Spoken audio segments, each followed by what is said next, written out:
Boas-vindas a mais uma explicação detalhada trazida a vocês pela Ford College. Hoje, o nosso foco é exatamente este, reportando a eficiência da rede e preparando-se para o Capstone. Para quem acompanhou a nossa última etapa sobre a coleta e análise de fluxos de transações, dentro do nosso mergulho nos conceitos avançados da Solana com Gulfstream, a gente viu na prática como extrair aqueles carimbos de tempo minuciosamente. Mas olha só, dados isolados soltos por aí não contam uma história completa, né? Chegou a hora de transformar aquele amontoado de dados brutos em ouro. A gente vai pegar as evidências e criar um relatório de eficiência que seja profissional, conciso e totalmente reprodutível. É isso que vai garantir o sucesso na avaliação final do projeto Capstone. Então, bora lá? Para construir esse documento impecável, o nosso roteiro de hoje tem 4 paradas super diretas. Primeiro, os 4 pilares do relatório. Segundo, o fluxo de trabalho prático. Terceiro, o diagnóstico de laboratório. E, por fim, analisando sinais vitais. Começando pela seção 1, os 4 pilares do relatório, onde a gente analisa os componentes essenciais do nosso caderno de laboratório. Pensem nesse relatório não como um texto maçante, mas como um caderno de laboratório de diagnóstico que precisa ser totalmente defensável. E para ser inquestionável, ele tem 4 peças canônicas: a metodologia, os dados e artefatos, os resultados e, claro, as limitações e notas de reprodutibilidade. Enquadrar o relatório com essas 4 seções é exatamente o que ajuda quem está avaliando a rastrear cada afirmação sua de volta até a evidência concreta. Aqui, a gente não deixa espaço nenhum para achismos. E a definição de metodologia no nosso contexto é incrivelmente rigorosa. Não dá para simplesmente colocar lá, rodamos um script de medição.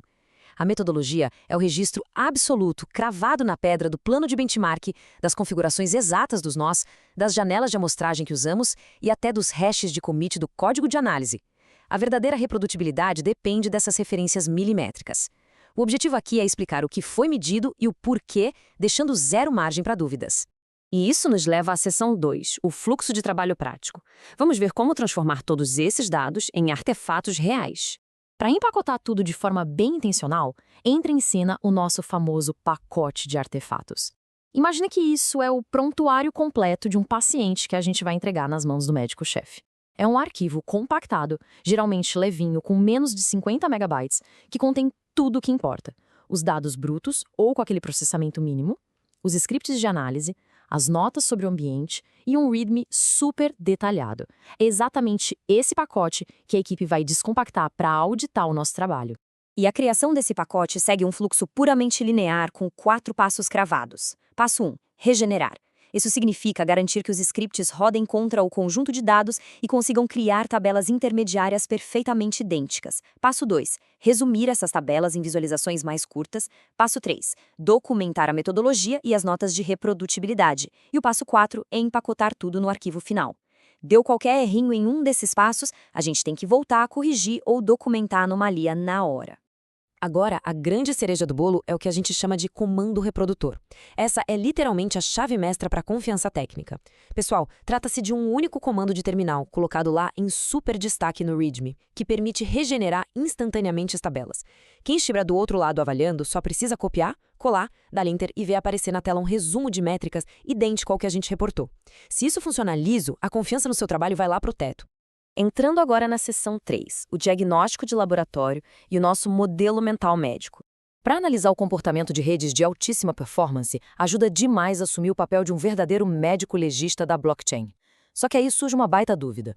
Com milhares de carimbos de tempo sendo gerados por milissegundo, como a gente interpreta esses dados de forma clínica? Como separar o que é só um ruído natural de um sintoma claro de que o sistema está ali pedindo socorro na estereogométrica? A resposta está numa analogia que é simplesmente fantástica. Olha só que legal. Vamos imaginar que a latência de encaminhamento seja a frequência cardíaca da rede. Ela mostra o quão rápido a Solana está bombeando as transações. Já a profundidade da fila pré-encaminhamento funciona como a nossa frequência respiratória, indicando a pressão e o acúmulo de carga. Se o coração bate rápido demais, ou se a respiração fica ofegante e a fila cresce fora do controle, a gente sabe na hora que o paciente está sofrendo sob o estresse da rede. Para fechar o nosso diagnóstico, entra em cena o atraso de commit. Esse cara é nossa saturação de oxigênio. Ele mostra o resultado final lá na ponta. Porque vamos pensar bem, não importa se o coração está bombeando com força total, se no fim das contas o oxigênio não chega no cérebro, certo? O atraso de commit revela o efeito final no sistema depois de todo o estresse. E ter esse modelo mental médico é maravilhoso porque ensina a gente a priorizar quais métricas de fato estão gritando por atenção imediata. Seguindo para a seção 4, analisando os sinais vitais, comparando a baseline com o momento de alta carga. Com o jaleco ainda vestido, bora aplicar esse olhar clínico diretamente nos nossos números. Em operação normal, a nossa baseline, a latência de encaminhamento mediana, fica lá em 2,5 milissegundos, com uma profundidade de fila de míseras 3 transações, super tranquilo. Mas, sob alta carga, a latência dá um salto para 6,8 milissegundos. E olha a profundidade da fila explodindo para 18 transações. Pessoal, é um aumento de 6 vezes na falta de ar da rede. O atraso de commit, nossa saturação de oxigênio, sobe de 45 para 62 milissegundos. A rede não caiu, ainda está viva, mas esses atrasos na ponta começam a importar bastante agora. E o que a gente faz com esses números? A gente traduz eles para afirmações clínicas inquestionáveis. Algo do tipo, sob alta carga, a latência de encaminhamento mediana aumentou cerca de 4,3 milissegundos e a profundidade da fila aumentou 6 vezes. Cada uma das conclusões que você escrever no relatório precisa estar obrigatoriamente ligada a uma linha exata da tabela e ao arquivo de dados. A regra de ouro é, se não dá para provar pela tabela, não entra no texto de jeito nenhum. E claro, assim como num laboratório no mundo real, as condições das nossas medições nunca são perfeitas. E acreditem, tá tudo bem. O que é vital é listar de forma transparente as limitações. Pode ser um desalinhamento de relógios entre os nós da rede, amostras que a gente perdeu no meio do teste ou uma captura de rastros que ficou incompleta. O viés existe, mas expor essas limitações às claras não enfraquece em nada o seu relatório. Pelo contrário, isso mostra uma maturidade técnica gigante e torna o seu diagnóstico muito mais forte e defensável. Chegamos à seção final, preparação final para o capstone. Vamos dar aquela afinada no nosso pacote de artefatos. Na reta final, a joia da coroa dessa entrega é o seu resumo executivo. Ele precisa ter um hiperfoco absurdo, contendo apenas um parágrafo matador.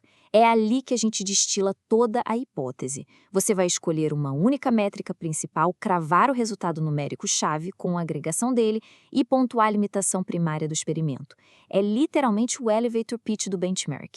Se quem for avaliar o projeto tiver apenas 30 segundos para ler tudo, é esse parágrafo que vai contar a história. Antes de passar o cadeado e fechar o arquivo, segue o nosso checklist visual obrigatório. O zip final tem que ter a tabela de resumo de métricas, os dados brutos de fluxos de transação, os scripts usados no processo, aquele README salvador destacando o comando reprodutor e, sem esquecer, o arquivo de manifesto com os checksums. Esse manifesto é a garantia matemática imaculada de que o que você empacotou é exatamente o que vai ser aberto lá na frente. Para encerrar nossa análise de hoje, eu deixo uma provocação super importante para a gente pensar. Um sistema perfeitamente projetado é tão bom quanto o relatório que comprova a eficiência dele? Porque se uma rede voa, é ultra rápida, mas ninguém consegue auditar e reproduzir as métricas de forma transparente, será que ela realmente passa confiança aos olhos da engenharia de alta performance? Aprender a comprovar de forma científica o que se constrói é o que separa um desenvolvimento apenas ok da verdadeira excelência na comunidade Web3. E a boa notícia é que existem programas de aprendizagem fantásticos que exploram arquiteturas assim lá na Forge College. Para se aprofundar de verdade nesse ecossistema maravilhoso e nesses temas complexos, acessem Forge College. Um grande abraço, continuem construindo e até a próxima!